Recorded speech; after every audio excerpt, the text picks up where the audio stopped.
This was the viaduct that I was speaking about. So here's the picture of CBMM, Sojitz, and Toshiba, who have been pushing a battery which has niobium cathode and sometimes anode. There's a number of things that these batteries have been doing. We'll get into that a little bit later. Since they signed this agreement, and with the way that the batteries have been going, CBMM put out this article that says they went from selling 100 tons of niobium oxide in 2021 to believing that by 2030, they are going to sell 45,000 tons of niobium oxide. So you can see quite a supply chain coming down the pipe. A few of these batteries have been used commercially with Toshiba. So it's the SCIB, which is an NTO battery. That's niobium titanium oxide battery. One of the first commercial productions that is expected is the Horwin CR6. So it's a motorcycle that will be expected to be in production and commercially available by 2024. It allows for 20,000 charges, and it's only 10 minutes to charge. That's going to get you a range of about 150 kilometers right now, but they continue to develop it and have a number of other applications. There's also a car company that has been producing a supercar, and they were trying to reduce the supercar its weight by 15%.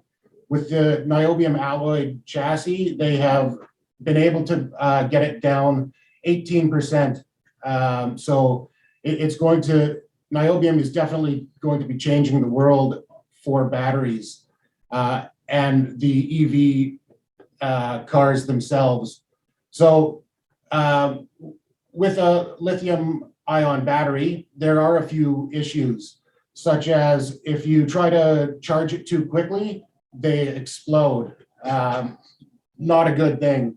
So with the niobium cathode and anode, you can charge the batteries way quicker. They have a few batteries that are being developed for EVs that are looking to be charged in about 8 minutes.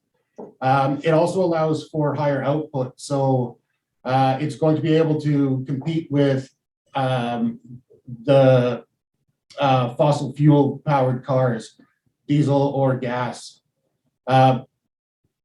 It also has increased energy storage, and it's a longer lasting battery, so you can have significantly more charges at the safe levels.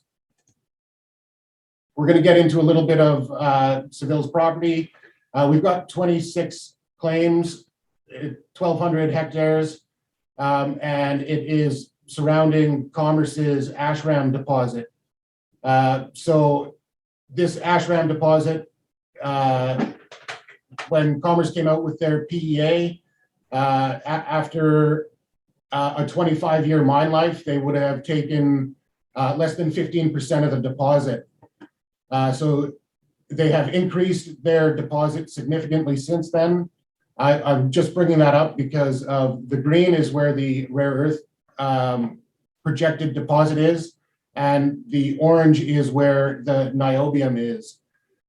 So we've got quite a lot of ground to explore. It just doesn't always look like it from a map.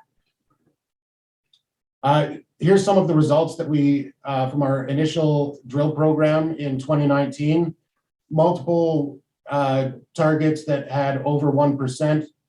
If you're going to compare that to another producer of niobium in Quebec, their average grade would be 0.4, 0.5% niobium. This is what core looks like coming out of these holes. This was core from Mallard. And where the niobium and tantalum is held is in these sort of creamy colored pyrochlores. Sometimes they're large, sometimes they're microscopic. You can't always just visually assay like some materials. This is showing the mallard area and how it is open in all directions, north, east, south, west, and to depth. We left all these mallard holes cased. So when we want to make the deposit larger, we can go back to the same drill hole and not have to re-drill next to it. We recently had a drill program. We did some here in Mallard and some here in Marana. These numbers on the side are is the boulder train that is running all up just in front of Marana. So the glacier came and pushed everything this way. So we believe that this is where a lot of the high-grade niobium is coming from. In our first drill program in 2021 for Marana, we had 4 drill holes. We put them in slightly different areas to see where we were going to get the highest results. Turns out that in the mag anomaly is where we're getting the highest results. So in our drill program that will be going on this summer, we are going to be able to target some higher niobium, and I am extremely excited for what's to come next. This just shows a little bit of where niobium is found in the cities today and in the future.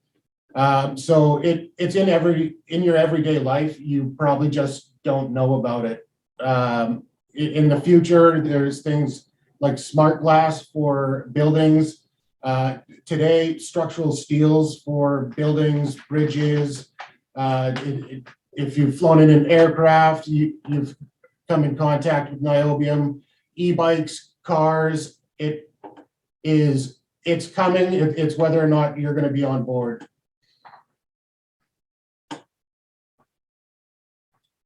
That's it for me.